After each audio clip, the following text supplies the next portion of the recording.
नमस्कार दोस्तों, आज हम बात करेंगे जेईई मेंस और नीट के एंट्रेंस एग्ज़ाम के विषय में। साथियों, जैसा कि कल ही सुप्रीम कोर्ट में 6 राज्यों ने इसके विरोध में अपनी याचिकाएं लगाई थीं और उन्होंने ये मांग की थी कि इस परीक्षाओं को रद्द किया जाए। लेकिन पूर्व की भांति जैसा सुप्रीम कोर्ट ने पिछले वर्डिक्ट में भी ये कहा था कि जीवन चलने का नाम है, जीवन गति का नाम है और कोरोना एक वैश्विक महामारी है साथियों। लेकिन इस कोरोना के बावजूद भी चीज़ों को रोका नहीं जा सकता, क्योंकि जीवन तो गति का नाम है। अगर गति रुक गई तो जीवन ही रुक जाएगा साथियों। हाँ, इस कोरोना काल में वो सावधानियां हमें इससे बचाव के लिए ज़रूरी हैं, उनका तो निश्चित रूप से हर व्यक्ति को पालन करना चाहिए कि ताकि वो कोरोना से ग्रस्त ना हो।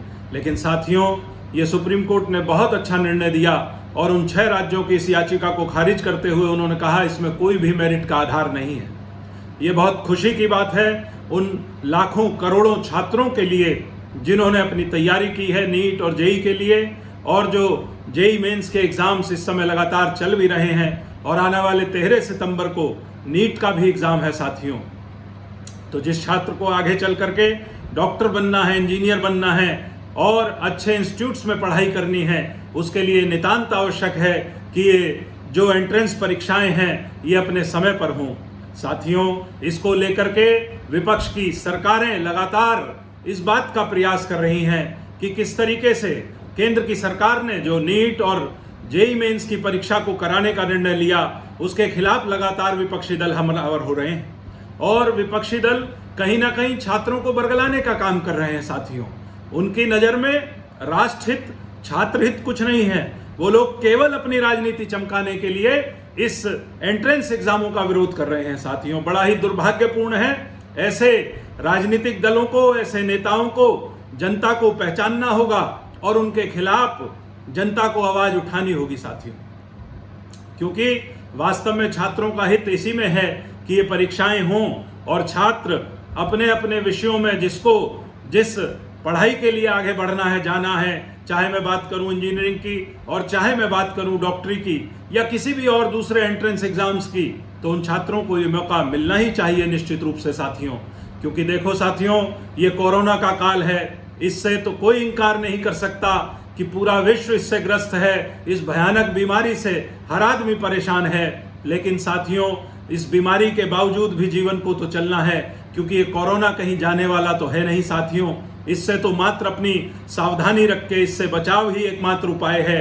तो उसके लिए आवश्यकता इस बात की है कि हम लोग जहां इन एंट्रेंस एग्जामों की, इन परीक्षाओं का केंद्र बने, उन केंद्रों पर जैसा कि हम लोगों ने देखा जेईई मेंस की जहां जहां ये एंट्रेंस एग्जाम्स हो रहे हैं, तो वहां पूरी तरीके से सैनिटाइजेशन की, एक सामाजिक दूरी की छात्रों के बीच में, और दूसरे मास्क आदि का पूरा प्रयोग, मास्क की उपलब्धता हर छात्र के लिए ये सुनिश्चित की गई है सरकारों के द्वारा। तो ये बड़ी अच्छी बात है। और इसी प्रकार से जब नीट का एग्ज़ाम होगा तो उसमें भी ये सारी सावधानियां बरती जाएंगी। और निश्चित रूप से मेरा मानना है साथियों कि इन प्रयोगात्मक परीक्षाओं के देने से, इन एंट्रेंस एग्जामों के देने से ही वास्तव में छात्रों का हित सुरक्षित रहेगा। क्योंकि छात्र अगर इस एग्ज़ाम को नहीं देगा तो आगे उसका ये वर्ष खत्म हो जाएगा, खराब हो जाएगा साथियों। क्योंकि देखो साथियों, जीवन में सब कुछ हासिल हो सकता है, लेकिन गुजरा हुआ समय कभी लौट करके वापस नहीं आता। तो इसलिए जो वर्ष हमको मिला है, जो बच्चा आज 12वीं की परीक्षा उत्तीर्ण करके और इस एंट्रेंस एग्जाम की तैयारी कर रहा है और उसकी प्रतीक्षा में था, उसको अगर ये मौका नहीं मिलता तो उसके साथ वास्तव में एक बहुत बड़ा अन्याय होता दोस्तों।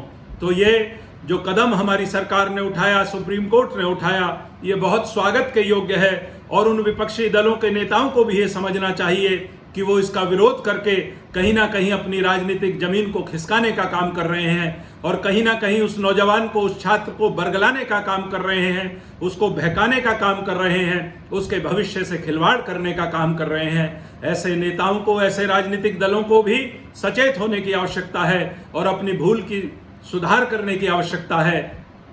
साथियों, मेरा तो ये मानना है कि परीक्षाएं निश्चित रूप से हों, तय समय पर हों और परीक्षाओं के बाद ये कॉलेजेस भी खुलने चाहिए।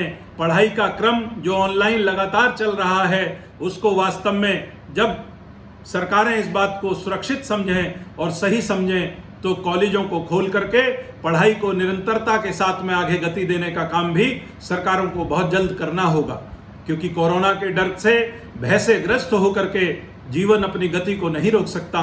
जीवन को तो लगातार चलना है, जीवन को आगे बढ़ना है, और आगे बढ़ना ही वास्तव में हर व्यक्ति का एक उसका मौलिक अधिकार होता है कि वो अपने जीवन में तरक्की करे, अपने जीवन में आगे बढ़े।